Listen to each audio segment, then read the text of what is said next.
Majapong karena peraturan perundang-undangan nomor 35 tahun 2015, PNS mapato lauri kedisiplinane paimang surat edaran wali kota Parepare, Dr. HM Topan Pawe, Satpol PP nak maparesa lauri sining PNS masue pole onrong jamanna, nekia tania pawetuliso.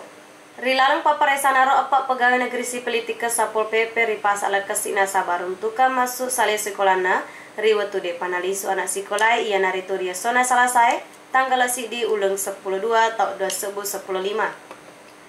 Napo ada kasih penyidik Satpol PP Kota Parepare Alena Abdul Latif Lade ria seruntukan nari pasal kasih poda ngengi engka ena PNS tikeng re Satpol PP 2 PNS itu guru TK ialah pesang nasabak watuli suni anak sekolahna neki apa PNS melok mopi itindak lanjuti.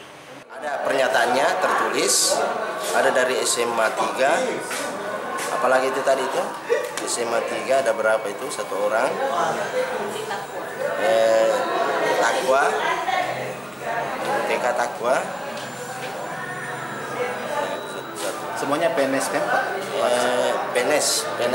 PNS 4, TKS 2, sukarela 2, guru TK.